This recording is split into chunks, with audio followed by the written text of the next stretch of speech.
해봅시다. 선지자의 고향. 완악한 마음을 상징하죠. 자, 오늘 본문은 예수님이 1차, 2차 갈릴리 사역을 마치고 세 번째 갈릴리 사역을 시작하시면서 고향을 찾으신 사건입니다. 예수님이 공생을 시작하시기 전에 살아오신 나사렛 사람들이 여기 보니까 예수님을 거부했는데 해봅시다. 예수님을 거부했다. 예. 그러니까 선지자가 고향에서는 인정을 받지 못한다. 그 말씀하신 겁니다. 오늘은 이 말씀을 통해서 우리가 좀 신앙적 교훈을 한번 생각해 볼 터인데 그 전에 먼저 지난 시간에 배운 말씀들 한번 복습해 봅니다.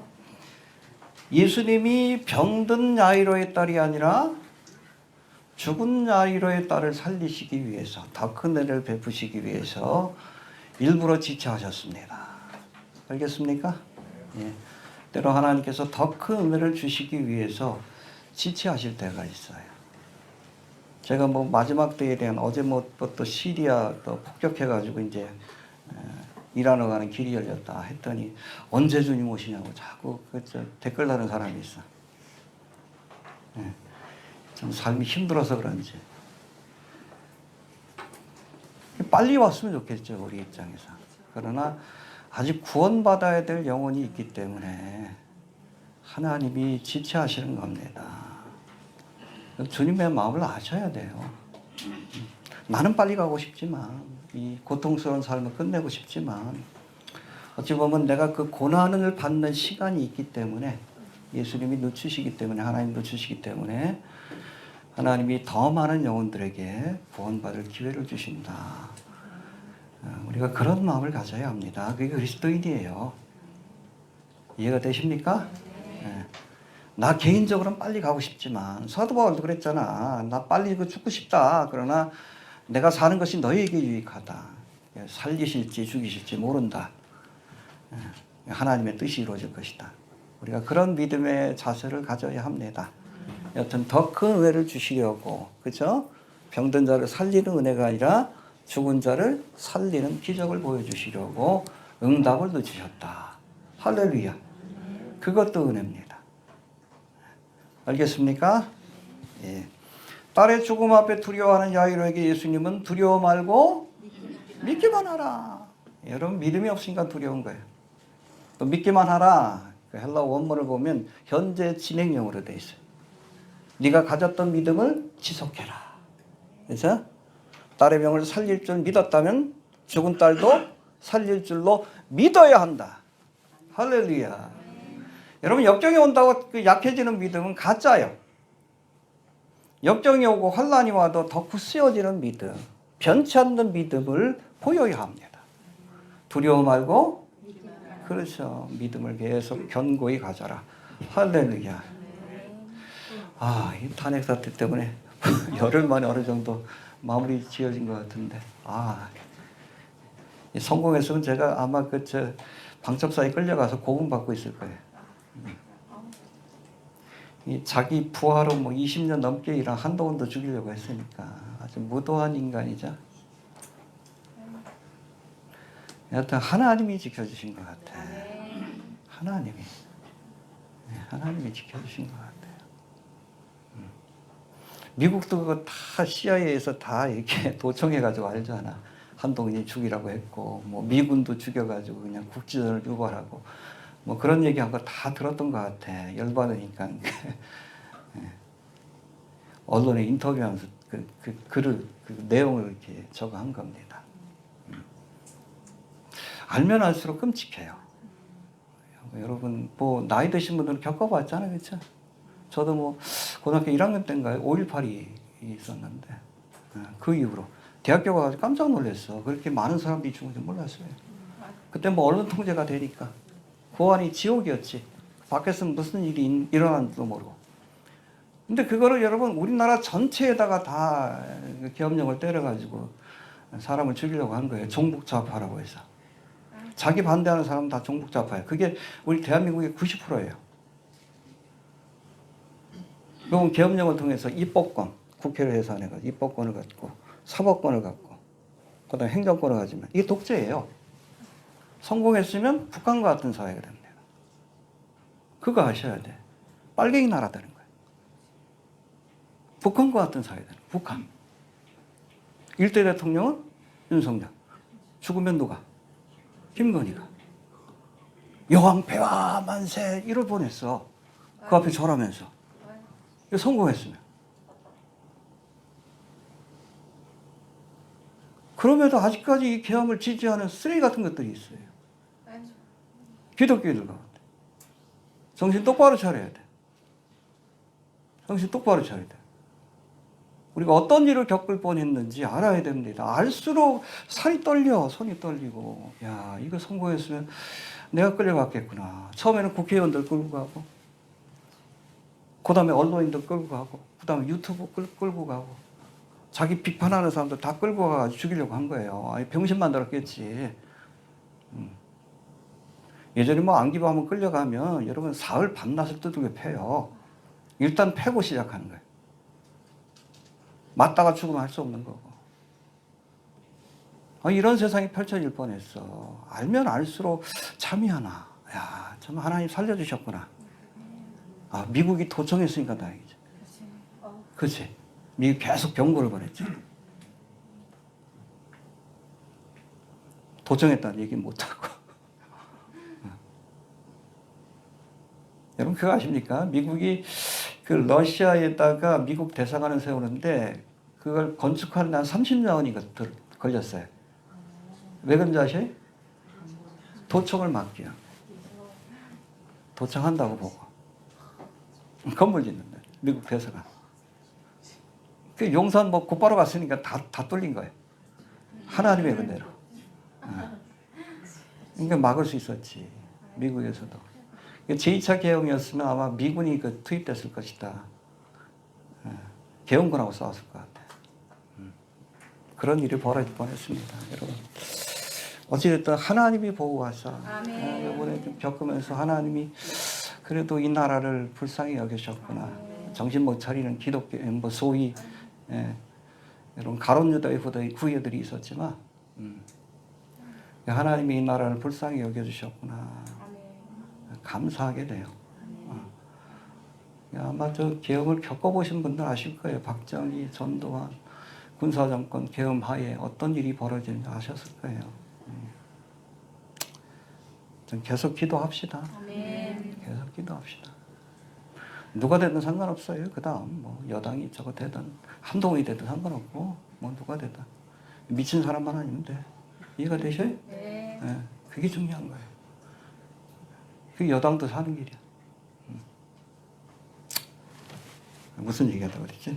좀 본문 넘어갑시다. 좀 합시다. 그리고 아이가 죽은 것이 아니라 뭐 한다고요? 여러분 성도의 죽음은 자는 겁니다. 안식하는 거예요. 이제 깨어날 때가 있습니다. 언제? 예수님이 오셔서 달리다가 어린 양아 깨어나라. 할렐루야. 휴거 때 우리도 깨어날 줄로 그렇게 믿습니다. 그리스도 안에 잠자는 자들도 할렐루야. 깨우러 오십니다. 기쁘지 않습니까? 얼마나 기쁜지 몰라요. 자, 본문으로 넘어갑시다. 자, 예수님의 갈릴리 사역인데 갈릴리 사역 거기에 대해서 한번 살펴봅니다. 복음서에 보면 예수님이 고향인 나사렛에서 말씀을 전하신 사건이 몇 번이에요? 왜 두 번이나 읽었겠어? 두 번 있었던 겁니다. 알겠습니까? 누가복음은 시험 받으시고 곧바로 가신 거예요. 첫 번째 방문이. 그리고 우리가 읽은 마가복음은 1차, 2차 갈릴리 사역 한 1년이 넘은 기간입니다. 거기서 성공적인 사역을 하시고 어찌 보면 성공한 사역자로서 다시 방문하신 것이다. 알겠습니까? 처음이 아니에요. 두 번 하셨다. 이해가 되십니까? 처음에는 뭐 그 말씀 읽고 내가 성경의 예언이 이루어졌다 메시아다라고 선포하니까 죽이려고 했잖아. 여긴 그게 없죠. 2차 방문이기 때문에 그렇습니다. 이해가 되시죠? 예.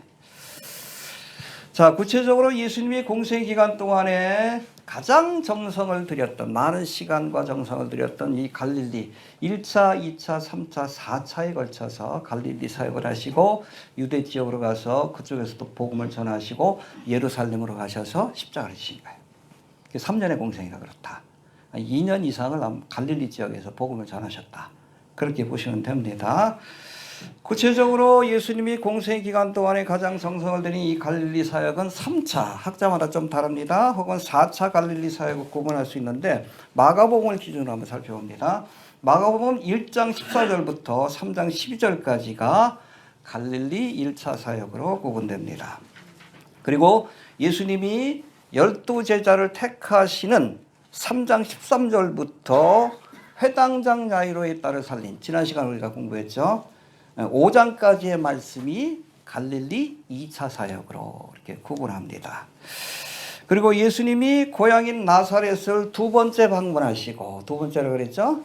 그리고 게네사렛 땅에서 복음을 전하시는 6장의 말씀이 제3차 갈릴리 사역이다. 6장까지가 3차 갈릴리 사역이고, 그리고 이제 갈릴리 지역뿐 아니라 연접한 뭐 두로 시돈 지방이라든지 아니면 데가볼리 지역, 이방인 지역입니다. 거기까지 복음 전파의 사역을 확장하신 마가복음 7장부터 9장까지가 제4차 갈릴리 사역으로 그렇게 구분이 되는데, 이후로는 예수님이 유대 땅으로 가서 복음을 전하시고, 그게 바로 마가복음 10장 11장이 나옵니다. 그 이후로는 어디 가셔서? 예루살렘에 가셔서 십자가를 지셨다. 그렇게 보시면 됩니다. 그러니까 예수님이 주된 사역을 한 무대가 어디라고요? 이 갈릴리인데, 이 갈릴리 사역을 하시면서 시작할 때 한 번 가시고 중간쯤에 나사렛에서 가셔서 하나님의 말씀을 전하셨는데, 저들이 이 두 번의 사건 모두 예수님을 메시아로 인정하고 영접하기를 거부했다. 이게 선지자의 고향과 같은 마음이다. 완악한 심령이죠. 왜 그런 심령을 갖게 됐는지 1차 사역과 1차 방문과 2차 방문을 한번 보면서 좀 교훈을 생각해 보고자 합니다. 먼저 나사렛이라는 예수님의 동네에 대해서 살펴볼 터인데, 이 나사렛은 본래 해봅시다. 초소, 망노, 해발 고도가 430m예요. 꽤 높죠? 갈릴리 바다가 마이너스 200m. 그러니까 여러분, 우리가 성지순례 할 때 저도 그랬어요. 나사렛 들렀다가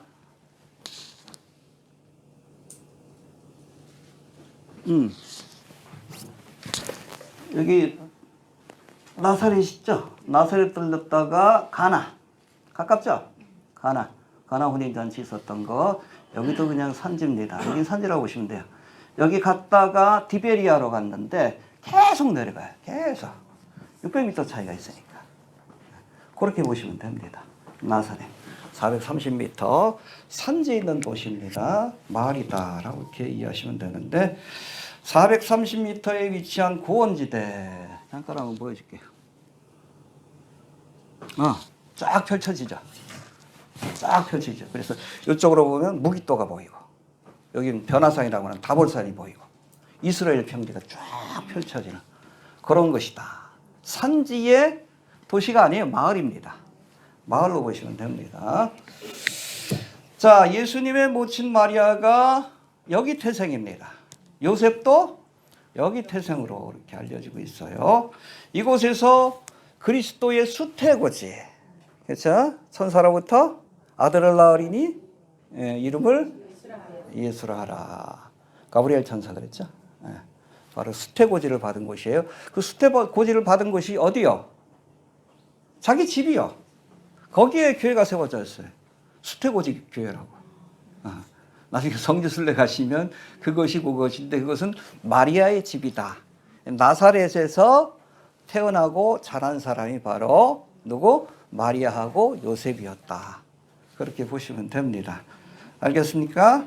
예. 수태고지를 받았고, 또 마리아와 요셉이 헤롯 왕의 유아 대학살을 피해서 죽이려고 했잖아요. 그렇죠? 헤롯 왕이.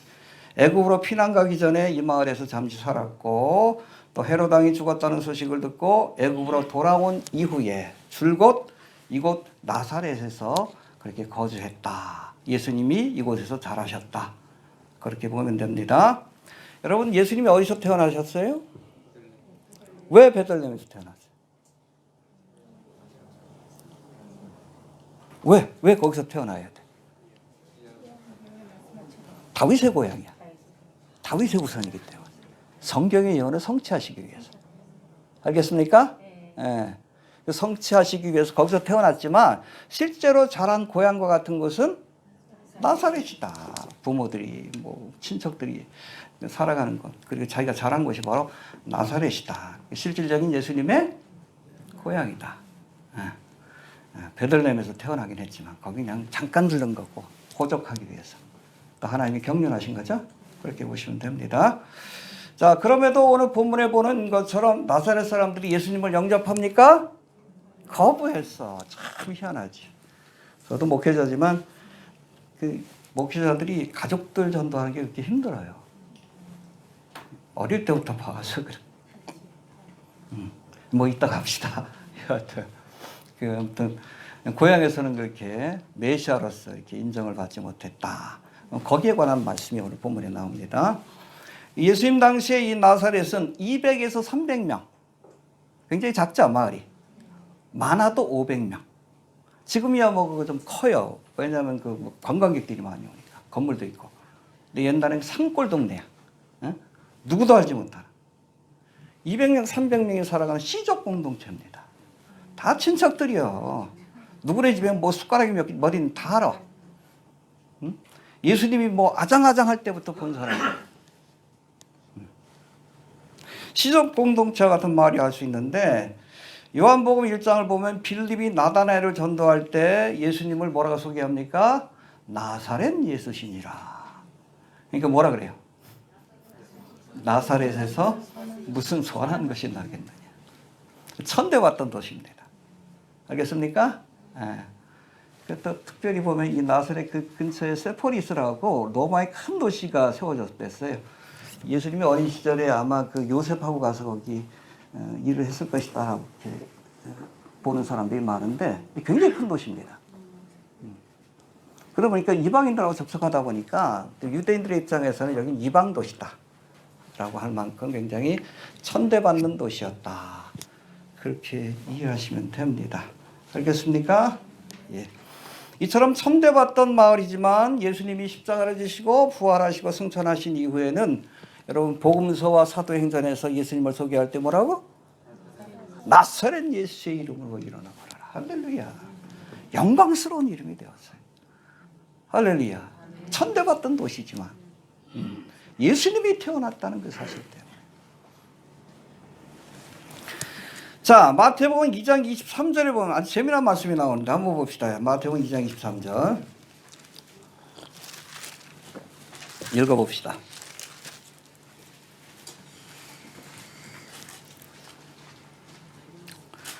시작. 나사렛이란 동네에 와서 사니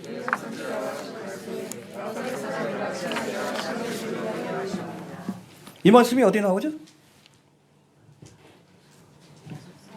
네? 네? 성경에 안 나와요. 여러분 구약에 나사렛이라는 이름 자체가 안 나와. 심지어는 요세푸스의 역사에도 안 나오고 외경에도 안 나와요.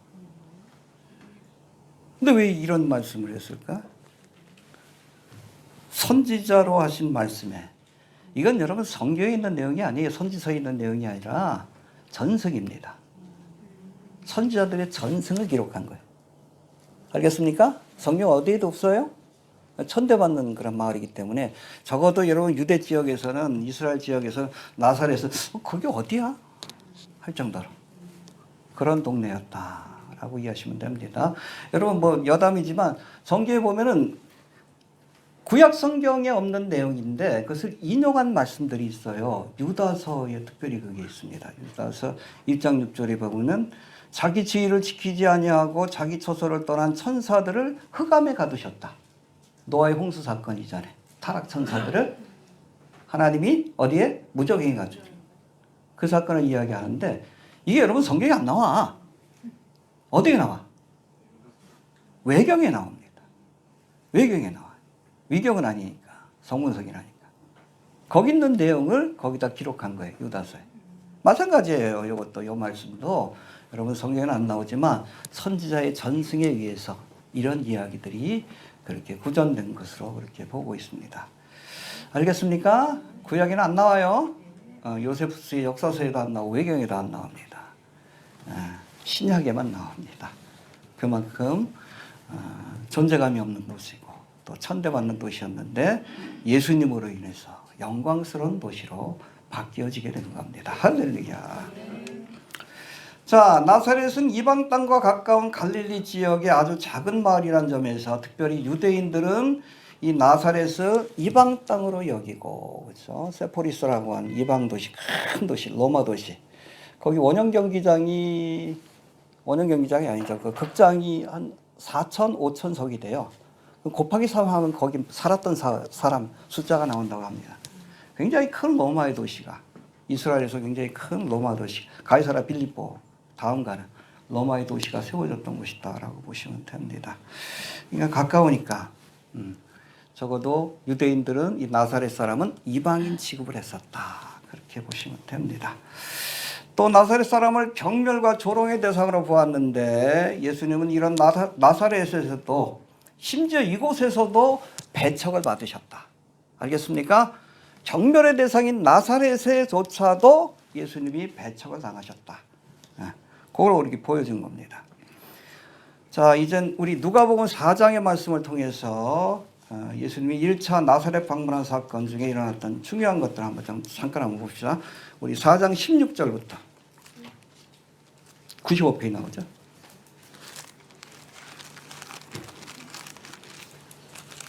누가복음이에요. 누가복음 먼저 봅니다. 16절부터 21절까지 4장 16절. 자, 읽어봅시다. 시작.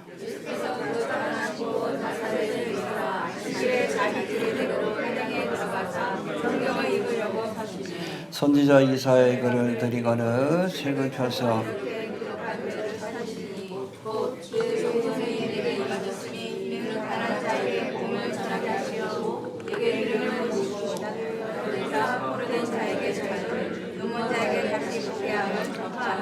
놀린 자를 자유케 하고 주의 은혜의 해를 책을 덮어 그 맡은 자에게 주시고 앉으시니 회당에 있는 자들이 이에 예수께서 저희에게 말씀하시되 이 글이 그러니까 죽이려고 그런 거예요. 메시아에 관한 예언입니다. 이사야의 글. 막심 선교사가 설교했던 게 요거예요. 기억나십니까? 이사야의 글 어디예요? 이사야 61장이에요. 61장에 보면 1절부터 3절까지의 내용입니다. 그거는 여러분 예수님이 초림하셔서 하실 일에 관한 예언이에요.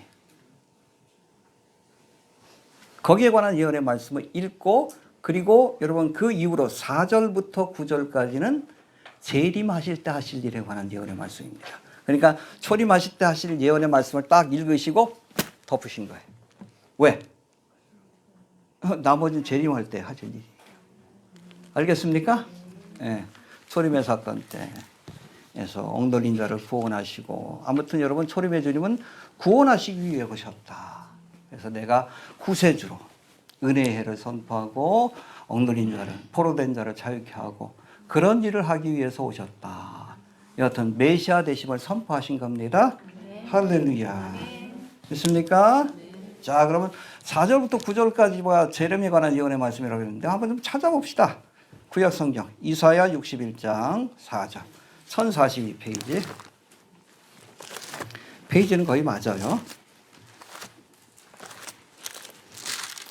읽어보고 넘어갑시다. 우리 막심 선교사 설교하실 때는 제가 읽어보지 못했지만 정말 그런가? 4절부터 61장 4절부터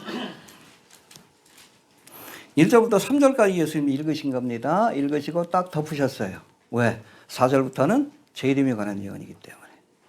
이해가 됩니까? 61장 전체가 메시아에 관한 예언의 말씀이지만 봅시다. 4절 시작.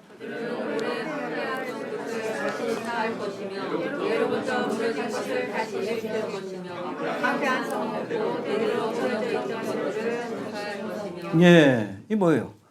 2000년 동안 디아스포라의 삶을 살다가 다시금 고토로 돌아와서 나라를 재건한 1948년 5월 14일 재림의 때 있을 일입니다. 이스라엘이 다시금 고토로 돌아와서 무너진 건물을 중수하고 다시 세워서 그렇게 나라를 건설하게 될 것을 말씀합니다. 할렐루야. 이루어졌죠? 또 이루어질 일도 말씀합니다. 5절 봅시다. 시작.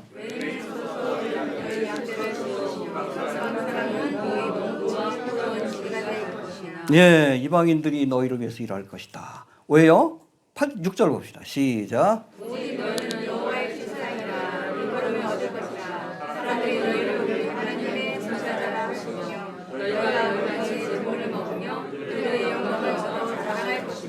네, 여러분 제사장은 일하지 않습니다. 하나님을 섬기는 일을 해요. 레위 지파하고 제사장. 그래서 여러분 11조를 하게 되면 11조를 제사장한테 준 거예요. 하나님을 섬기라고. 이해가 되십니까?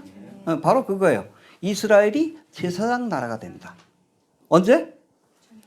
예, 천년왕국 때 이스라엘이 제사장 나라가 될 것을. 그때 여러분 왕은 누구십니까? 왕비는? 김건희?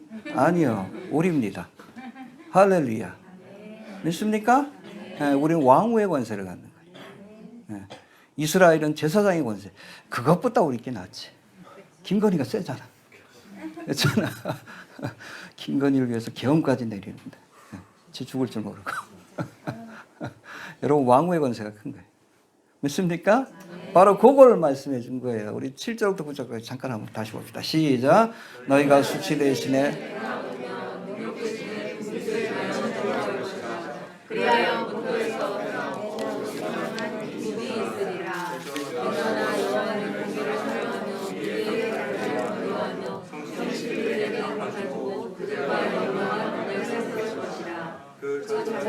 열방 중에 그 우선을 만민 중에 알리리니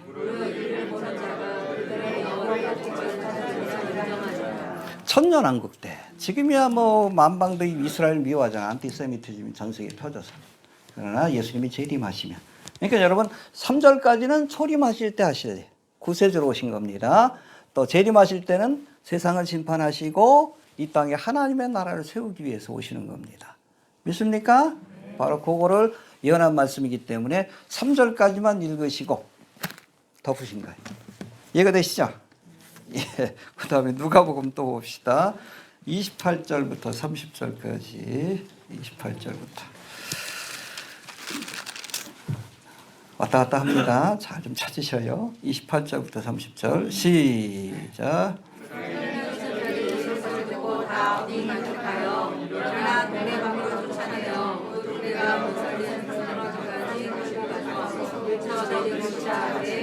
예수께서 저희가 지나서 가시니라. 예, 이게 산동네라 그랬죠? 예수님 그 사시는 곳에 이런 아주 좀 멋들어진 여기 절벽이 있어. 그래서 밀쳐가지고 죽이려고 했던 거예요. 회당에서 끌고 와가지고. 그런 모습이다라고 보시면 됩니다. 이게 쫙 펼쳐지죠? 이쪽에서 보면 무기또도 있고 다볼산이 보입니다. 이스라엘 평지. 아마겟돈 전쟁 때 여기 군대들이 여기 딱 동방의 군대들이 여기 진을 치다가 예루살렘을 치기 위해서 군대를 직결시켰다가 재림하실 주님으로 인해서 심판을 받게 될 거예요. 이 여자는 누군지 모릅니다. 갖고 온 거예요. 아무튼 전경이 이렇게 펼쳐진다. 절벽에서 밀쳐가지고 죽이려고 했다. 그렇게 보시면 됩니다. 자, 예수님을 왜 죽이려고 했습니까? 메시아라는 것을 선포했기 때문에. 메시아라는 것을 인정하지 않은 거예요. 이 예언이 이루어졌다. 하나님이 약속하신 메시아가 나다. 저 목수의 아들이 뭐요? 죽이려고 했던 거예요. 나사렛 사람들이 이것을 믿으려 하지 않고 오히려 예수님을 절벽으로 끌고 가서 죽이려고 했다는 건데, 여러분 공생애를 시작하시면서 고향에서 겪으신, 공생애를 처음 시작하시면서 이 고향에서 겪으신 이 사건은 장차 예수님이 예루살렘에 가셔서 유대 종교 지도자들에게 붙들려 십자가에 죽으실 것을 예표한 사건입니다. 알겠습니까? 그렇죠? 공생의 기간 동안에는 고향 사람들이 예수님을 2번 거부했어. 예수님이 예루살렘에 2번 가셨죠? 그때마다 예수님을 거부했습니다. 그리고 죽이려고 했어. 그렇죠? 그 유대인들이 죽였죠. 정시다. 그것을 예표하는 상징적인 사건이다. 그래서 선지자의 고향의 마음은 완악한 유대인들의 마음을 대변하고 있다. 그런 우리가 개념에서 본문의 말씀을 살펴봐야 합니다. 이해가 되시죠? 자, 2차 방문 한번 봅시다. 마가복음 6장으로 넘어갑니다. 누가복음도 표시해 두시고, 마가복음 6장으로 넘어갑시다.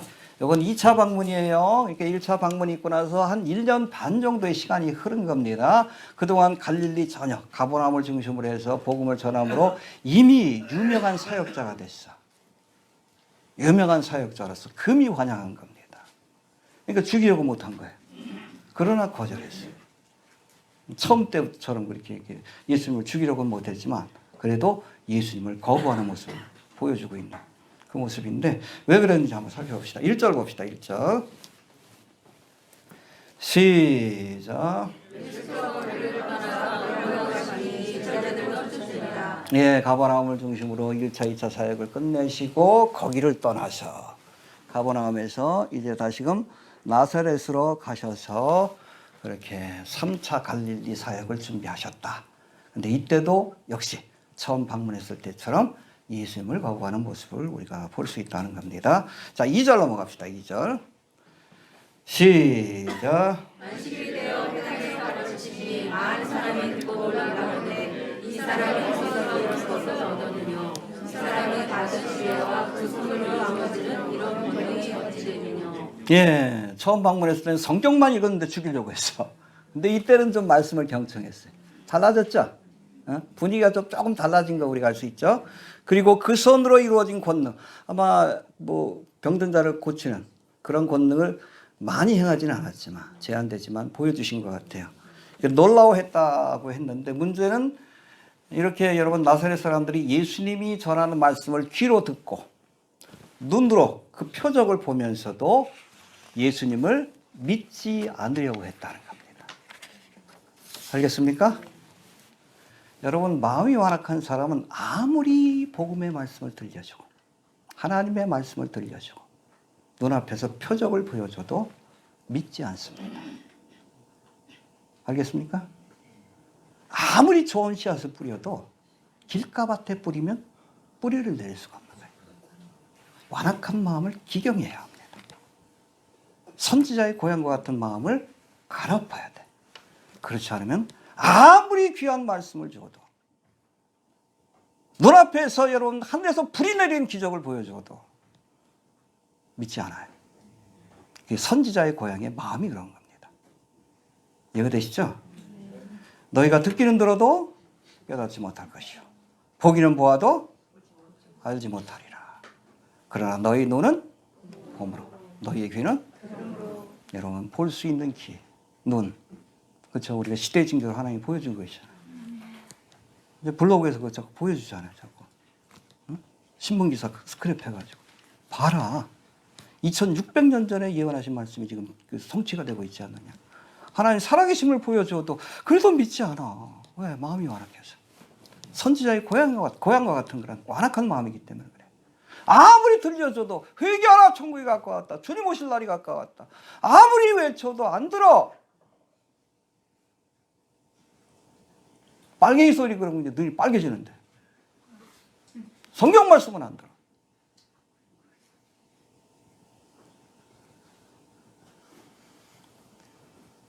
눈이 열리고 귀가 열려야 돼. 영안이 열리고 영적인 귀가 열려야 돼요. 너희의 눈은 귀는 그렇죠.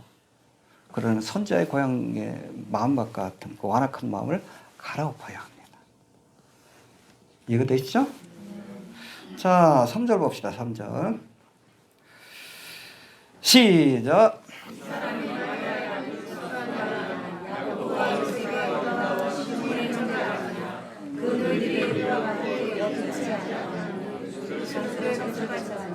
예, 이 말씀을 통해서 우리가 나사렛 사람들이 예수님을 배척한 세 가지 이유에 대해서 살펴볼 수 있는데, 첫 번째 해봅시다. 마리아의 아들 목수가 아니냐. 그러면서 예수님을 거부한 겁니다. 그래서 마리아의 아들이라는 표현에 우리가 주목해야 돼요. 여러분, 유대 사회에서는 엄마의 이름으로 아들을 칭하는 경우가 없어요.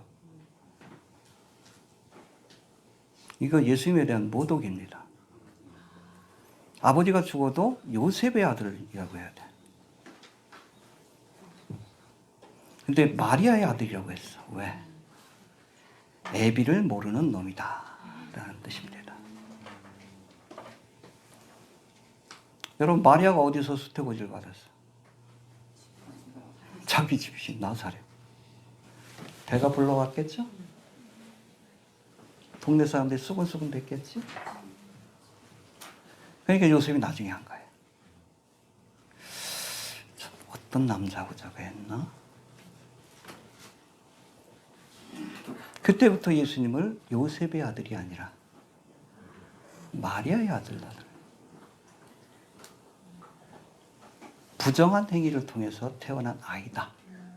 그 변명 안 되잖아. 거기 한 200명, 300명인데. 예수님 말씀 듣겠어요? 네. 예수님을 멸시하는 마음을 갖고 있는 거예요. 혼외자다. 사생하다. 이해가 되죠? 아무튼 이해하면 안 되는데 나사렛 사람들의 마음에 그게 있는 거예요. 예수님을 멸시하는 마음을 갖고 있는 거예요. 마리아의 아들 아니냐. 마리아의 아들. 이건 모독하는 거예요. 애비 없는 놈이다 라는 뜻이에요. 애비가 누군지 모르는 놈이다. 사생하다. 수근수근 됐겠지. 갑자기.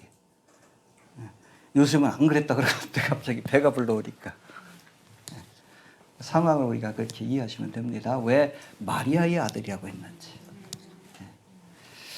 그리고 또 두 번째 뭐예요? 마리아 아들 목수. 여러분 뭐예요? 예수님 뭐 제사장도 아니고 랍비도 아니고 뭐 전문적으로 뭐 성경을 배운 사람도 아니고 종교인도 아닌데 목수가 뭘 알겠어? 선입견 때문에 그런 겁니다. 알겠습니까? 그 영어 원래 원문을 보면 이게 목수라는 것이 텍톤이라고 돼 있어요. 근데 여러분 이것은 목수는 그 텍톤, 아키텍트라는 단어가 있죠. 이 텍톤에서 나왔는데 건축가라는 뜻입니다. 그러니까 이 텍톤은 나무만 다루는 게 아니에요. 집을 짓는데 돌이 필요하면 돌도 다룹니다. 석공이라는 개념도 같이 포함된 거예요. 정확하게 해석하면 건축가라는 뜻을 갖고 있습니다. 알겠습니까? 예. 그래서 우리가 영어로 하면 craftsman, 기술자, 그리고 혹은 architect, 건축가라고 이렇게 번역하는 것이 정확합니다. 자, 집을 짓거나 도구를 만드는 기술자를 의미하는 단어가 텍톤인데, 이거는 여러분 목공뿐 아니라 석공도 하는 그런 목수뿐 아니라 석수의 역할을 하는. 그러니까 아무튼 집을 짓는데 필요한 모든 것들을 다 하는 겁니다. 알겠습니까? 근데 여러분 흥미로운 것은 요셉도 텍톤이에요. 아버지, 육신의 아버지 텍톤. 근데 여러분 예수님이 어릴 때에 이 세폴이라는 곳에 로마 도시가 세워졌어요. 그때 나사렛에서 살던 목수 누구? 요셉과 예수님이 함께 갔다라고 보는 것이 맞습니다. 여기서 일하신 거예요. 네. 여기서 보고 배운 경험을 가지고 말씀을 전하셔요. 건축자의 버린 돌이 모퉁이의 머릿돌이 되는 것을 보신 거예요. 세포리에서. 잠깐 볼까요? 굉장히 큰 도시예요. 모자이크로 유명한 도시인데. 네, 세포리. 지금도. 아마 성지순례 가면 가지는 않아요. 성경에 직접적으로 언급되어 있지는 않지만 이게 나사렛에서 한 6km밖에 안 떨어졌어. 그러니까 먹고 살라고 애들도 얼마나 많어. 아들만 넷이고 딸들도 있다 그러니까 딸이 몇인지 또 모르지. 이게 마리아가 한 10명 낳은 거예요. 먹여 살리니까 얼마나 힘들어. 그러니까 예수님이 30살 되실 때까지 여러분 공생애를 시작 못 하신 거예요. 자식들 다 클 때까지. 가장 역할을 해야 되니까. 여기서 목수 역할을 한 겁니다. 석수 역할을 한 거예요. 이거는 돌들을 넣는. 그런 역할을 하면서 그야말로 건축자의 버린돌이, 석수가 버린돌이, 텍톤이 이것이 모퉁이에 아주 중요한 돌로 쓰여지는 것을 본 거예요. 할렐루야. 바로 그 경험에서 이런 말씀이 나왔다. 그리고 위선자를 표현할 때 이거 메스커레이드라고 돼 있어요. 영어 성경에는. 근데 이게 가면을 쓰다. 여기서 그걸 봤겠지 어릴 때. 가면을 쓰고 연극하는 로마 사람들이. 그러니까 그 말씀이 거기서 나온 것이다. 그렇게 봅니다. 그럴 것 같죠? 가셨겠지. 여하튼 이 텍토는 집을 건축하는 일뿐 아니라 평소에는 뭐 큰 아파트를 짓거나 뭐 그런 일이 아닐 때는 평소에는 마을 사람들의 농기구를 고쳐주고 또 집에 뭐 파이프가 고장 난다든지 아니면 구들장이 무너진다든지 그럴 때마다 가서 그 일을 수리해주는 그런 역할을 하는 사람이 바로 목수였다. 그럼들 계시죠? 여기 전기 저도 뭐 잘 모르는데 전기 달아주고 전구 달아주고 보일러도 고쳐주고 그런 역할이에요. 그러니까 여러분 나사렛 사람들이 보기에는 우리 집에서 그렇게 저 일하던 사람인데 전화만 와가지고 그냥 뭐 보일러 고쳐주던 사람인데 갑자기 메시아라 그러니까 기분이 나쁜 거예요. 마리아의 아들 목수가 아니냐. 이것도 예수님을 천대하는 편이다. 그렇게 보시면 됩니다. 근데 여러분 재미난 게 뭐냐면 우리 스가랴 강의할 때도 보면 넷불과 네 공장의 비유가 나오죠. 환상. 넷불은 뭐예요? 바벨론 이후로 이 땅에 세워질 바벨론, 바사, 헬라, 마지막 로마. 로마가 무너졌나요? 아니에요. 아직 무너지지 않았어요.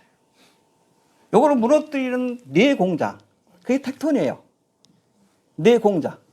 이걸 두들겨 보시는 뿔을 두들겨 보셔 깨트리는 마지막 네 번째 공장이 누굽니까? 뉴 월드 오더. 신성 로마 제국을 무너뜨리고 이 땅에 하나님의 나라를 세우는 텍톤. 그게 바로 예수님이십니다. 할렐루야. 네. 스가랴 1장에서도 예수님을 텍톤으로, 공장으로, 크래프트맨으로 묘사하고 있다는 거. 여담입니다.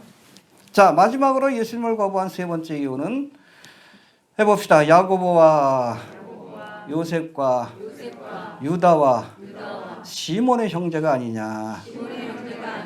그 너희들이 우리와 함께 여기 있지 아니하냐. 다 동네 사람들이 어릴 때부터 다 왔다는 거예요. 너무나 잘 알잖아. 그렇잖아요.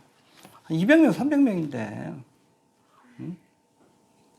어릴 때부터 봤기 때문에. 근데 여러분 심리학에서 그런 말이 있어요. 친밀함이 멸시를 낳는다. 심리학 용어입니다. 해봅시다. 친밀함이 멸시를 낳는다. 너무 가깝다 보니까, 너무 친근하다 보니까 그 가치를 모르는 거예요. 선지자가 고향에서 인정을 받지 못하는 거예요. 대표적인 게 뭐예요?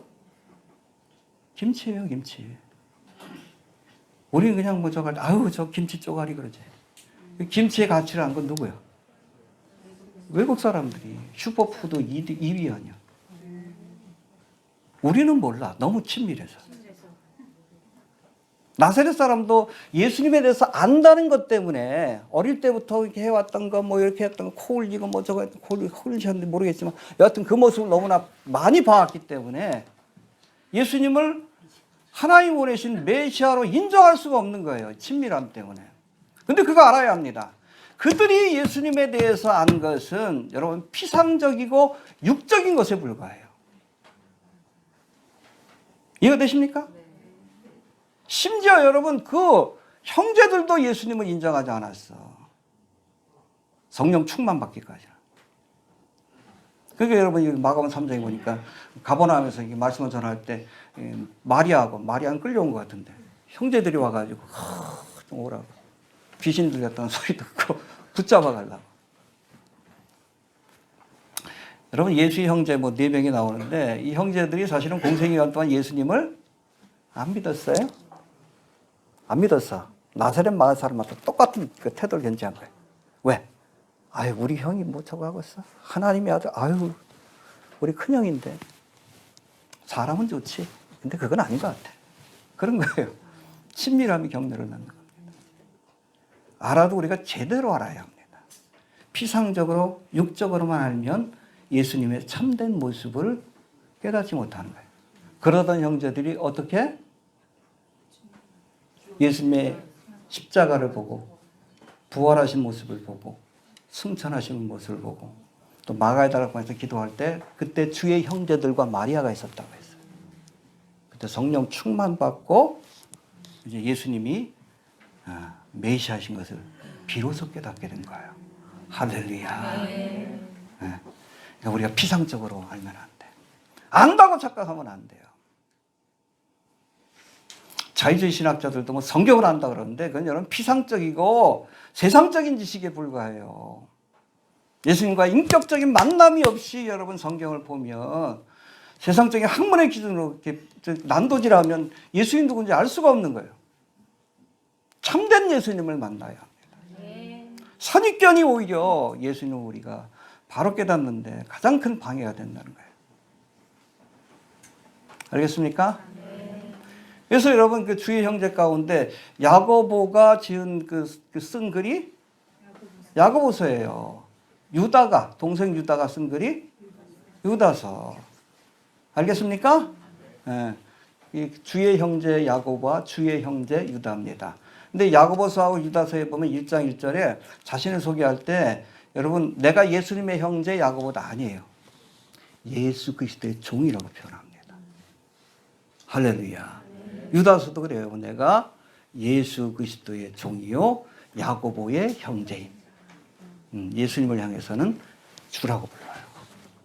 메시아라고 부릅니다. 이때는 그랬어요. 성령 충만 받으면서 십자가의 사건을 보고 부활의 사건을 보고 성령 충만 받으면 우리도 그래야지 예수님의 참모습을 볼 수 있어요. 알겠습니까? 십자가 앞에서 내가 깨지고 부활의 주님을 만나고 성령을 경험해야 예수님의 참된 모습을 깨닫게 되는 거예요. 안다고 착각하면 안 돼요. 인격적인 만남을 갖기 전까지는 하나님의 아들 예수님, 부활의 주님을 만나기 전까지는 성령, 그리스도의 영을 우리가 경험하기 전까지는 예수를 알 수 없는 겁니다. 평생을 같이 살아도 30년을 같이 살아도 이해가 되시죠? 네. 자, 4절로 넘어갑시다. 시작.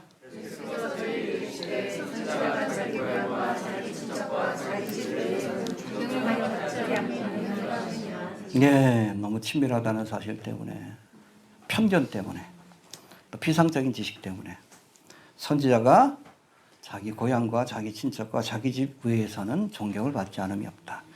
그러니까 아는 사람들한테 전도하기가 제일 힘든 거예요, 사실은. 네. 이해가 되시죠? 네. 저희 어머님 뭐 권사님이시지만 형제들은 전도하기 힘들어. 참 어려워요. 하나님이 다른 방법으로 역사해 주시길 바라야지. 막내 동생인데 제 말 듣겠어요? 여러분 앞에서야 내가 목사지만. 내가 어릴 때 그냥 막 콧질질 하던 거 다 봤잖아. 네? 그러니까 뭐 저라는 말씀을 좀 듣겠어? 그게 쉽지 않은 거예요, 그걸 깨기가. 원래 그런 겁니다. 근데 그 마음을 우리가 극복해야 참된 예수님을 만날 수 있는 겁니다. 알겠습니까? 자, 선지자가 자기 고향과 자기 친척과 자기 집 외에서는 존경을 받지 않음이 없느니라. 이 말씀을 좀 자세히 풀어놓은 것이 누가복음 4장인데 4장 한번 봅시다. 누가복음 4장 24절부터 27절까지 한번 봅시다. 자, 시작. 선지자가 고향에서 환영받는 자가 없느니라. 내가 참으로 너희에게 이르노니 엘리야 시대에 하늘이 새에 6자를 바치려 오늘의 행동을 들었을 때 이스라엘에 많은 과거가 있었으되 엘리야가 그중 한 사람에게도 부르심을 받지 않고 오직 그 땅에 있는 사렙가의 한 과부에게 흘렀으며. 기억나시죠? 하나님 3년 반 동안 아합과 이세벨의 시대예요. 우리도 지금 아합과 이세벨의 시대를 끝내고 있는데 이때 하나님의 징계로 여러분 3년 반 7년 대환란이 생각나죠? 기근이 있었어요. 그때 시돈 땅에 지금 레바논입니다. 그 사렙다 과부에게 가서 원래는 떡을 구워 죽으려고 그랬는데 그 사렙다 과부에게 야, 그 먼저 나한테 공개해. 그랬더니 이 기근이 끝날 때까지 가루통에 가루가 기름병에 그런 은혜를 주셨다. 그래서 사렙다가 그 기간 동안에 엘리야 선지자를 공개하는 장면이 나옵니다. 그거예요. 자, 그리고 봅시다. 27장 시작. 또 선지자 엘리사에게 이스라엘에 많은 군대가 있었을 때 그들을 한 사람도 깨끗함을 얻지 못하고 오직 수리아 사람 나아만뿐이니라. 예, 나만 장군. 여기 수리아는 지금의 시리아입니다. 레바논, 시리아. 이스라엘이 지금 전쟁하고 있는 그 지역까지 예수님이 사실은 뭐 다음 시간에 보겠지만 요 지역까지 가서 복음을 전하는 모습을 우리가 또 볼 수 있어요. 여하튼 이 수리아 사람, 이스라엘 땅에서 문둥병자를 고치지 않았지만 오히려 이 수리아 사람 나아만이 엘리사로부터 문둥병을 고침받는 기적을 경험했다. 할렐루야. 믿습니까? 이는 지금 고향인 나사렛 사람들이 예수님을 거부함으로 예수님의 은혜를 경험하지 못하지만, 그렇죠? 다른 지역 사람들은 믿음을 가지고 예수님 앞에 나옴으로 그 은혜를 경험하게 될 것을 말씀하시는 그러한 예언적인 의미의 말씀이다라고 이해하시면 되는데, 해봅시다. 선지자가 고향에서 존경을 받지 못한다. 이건 상징적인 사건이라고 했어요. 이건 뭐냐면 예수님이 공생 기간 동안에 하나님의 아들 되심을 전했지만 사실은 이스라엘 백성들이 예수님을 메시아로 영접하지 않고 거부했습니다. 그 대신 누가? 이방인이 중심이 된 교회가 예수님을 하나님의 아들 메시아로 영접하고 주님이 주시는 은혜를 경험하게 된 그 사건을 예표적으로 보여주는 겁니다. 선지자의 고향은 넓게 보면 이스라엘 전체. 예수님을 거부했잖아. 이스라엘 대표는 종교 지도예요. 어디로 갔어? 하나님의 은혜가 참감남나무 가지를 딱 끊으시고 거기에 돌감 이방인 중심의 교회를 통해서 온 유대와 사마리아와 땅끝까지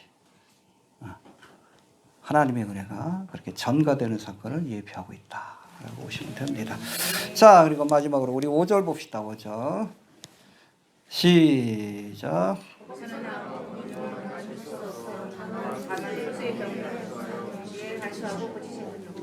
예, 아무 권능도 행하실 수 없어. 이상하잖아. 예수님이 뭐 못하는 게 어디 있어? 근데 여거하고 병행부인 마태복음 13장 15절에서 58절에서는 많은 능력을 행하지 않으셨다. 예수님이 자발적으로 그렇게 하셨다 그런 겁니다. 이 두 말씀 우리가 같이 보면 뭐예요? 예수님이 자발적으로 자신의 능력을 제한하신 거예요. 고칠 수 있지만. 왜? 믿지 않으니까. 얼마든지 고쳐질 수 있어요. 능력이 부족한 게 아니에요. 믿지 않으니까. 믿지 않는 사람에게 하나님의 은혜를 베풀 이유가 없는 거예요. 스스로 제한하신 겁니다. 알겠습니까? 예. 여기 히브리서 4장 2절에서 뭐라고 합니까? 저희와 같이 우리도 복음 전함을 받은 자이나 그러나 그 들은 바 말씀이 저희에게 유익되지 못한 것은 저희가 믿음을 화합하자. combine. 믿은 대로 될지어다. 믿어야 돼요. 아무리 주님께 능력이 많아도 우리가 믿음을 보이지 않으면 주님은 권능을 제한하십니다. 주님께 능력이 없는 게 아니에요. 우리 믿음이 없는 거예요. 그렇죠. 얼마든지 여러분 갈릴리 다른 지역에서처럼 문둥병자도 살리고 기적을 일으킬 수 있지만 제한하셨어요. 왜? 믿지 않으니까. 우리의 불신앙은 하나님의 능력을 제한합니다. 알겠습니까? 하나님 능력이 없어서가 아니에요. 우리가 믿음이 없어서요. 믿음대로 될지어다. 알겠습니까? 믿어야 돼. 그래서 주님 앞에 나올 때는 주님에 대한 믿음을 가져야 그래야 주님이 고쳐주시고 치료해 주시고 책임져 주시는 겁니다. 자, 그 다음에 6절 봅시다. 6절 마지막인데 시작.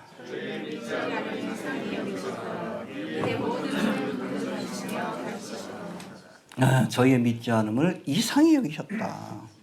헬라어 다우마저인데 지난 시간에 말씀드렸죠. 예수님이 공생 기간 동안에 이상히 여긴 나우마저라고 이렇게 표현됩니다. 두 가지 사건이 있었어요. 믿지 않는 나사렛 사람을 보시면서 나우마저, 야 놀랍다. 이렇게까지 안 믿어? 이렇게까지 사람이 무식해? 응? 윤 씨, 응? 이렇게까지 사람이 미칠 수 있어? 좀 놀랍더라고.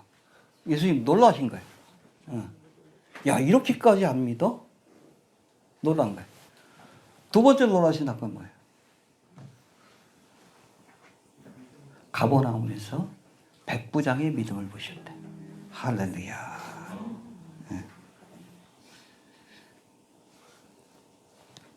그 하인의 병을 고쳐달라고 왔는데, 그러니까 예수님 가려고 하니까 자기는 이방인이잖아. 예수님 오신 유대인들 이방인 집에 가면 여러분 결례를 범하는 거기 때문에 문제가 될 수 있어요.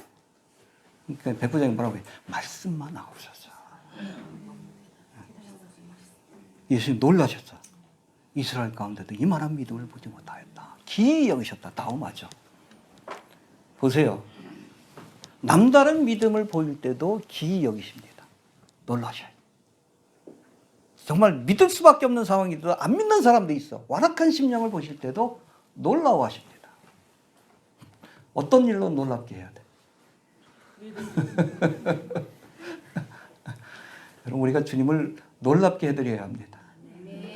믿음 없음으로 놀랍게 해드리지 마시고 남다른 믿음으로 말씀만 하옵시면 낫겠나이다.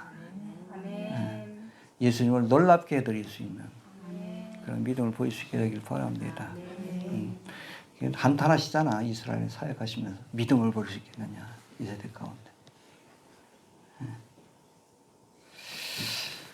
자, 믿음으로 놀라게 하시길 바랍니다. 우리 6절 다시 한번 보고 마칩시다. 시작.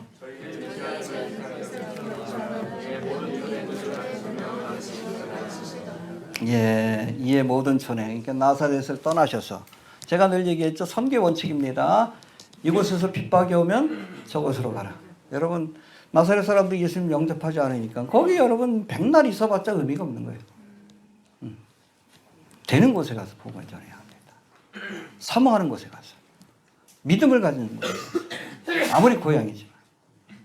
두 번이나 방문했는데 예수님 거부했는데 더 이상 저 먼지를 털어야지. 이방인 취급해야지. 이게 선교의 원리입니다. 되는 곳에 가서 복음을 전하라.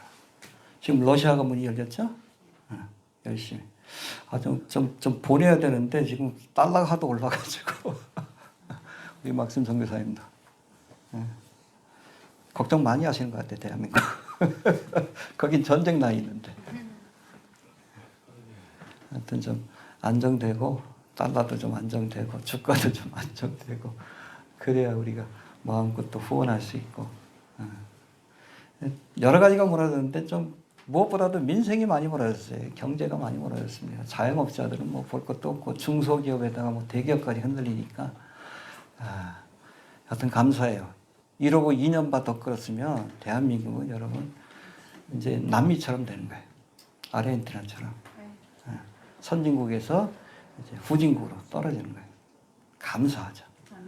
어쨌든 멍청한 짓을 해줘서 감사하지. 그렇지 않았으면 여러분 끌어내리기 힘들었어요. 사실은. 이렇게 가야 돼. 그게 최악의 상황입니다. 그동안 뭐 경제, 외교 다 무너지는 거예요. 감사합니다. 좀 계속해서 기도해 주시길 바랍니다. 자, 정리합니다. 선지자가 자기 고향과 자기 친척과 자기 집 외에는 존경을 받지 않음이 없느니라. 선지자의 고향처럼 예수님에 대해서 피상적인 지식을 가진 자가 예수님을 거부한다는 것인데 이런 완악한 마음을 갈아엎고 우리가 객관적인 마음으로 예수님의 말씀을 듣고 행하신 일을 보여야 비로소 우리가 그분이 하나님의 아들이요 또 성경에서 예언하고 있는 구세주라는 것을 깨달을 수 있는 겁니다. 선지자의 고향과 같은 마음이 있다면, 그렇죠? 선입견, 편견, 교만한 마음, 피상적인 지식 다 갈아엎고 참된 예수님의 마음을 모습을 우리가 볼 수 있는 그런 성도들이 좀 될 수 있길 바랍니다. 네, 주신 말씀을 듣고 잠깐 기도합니다. 하나님 은혜를 감사합니다. 오늘도 귀한 말씀을 통해 우리가 주님을 믿고 섬기는 과정에 여러 가지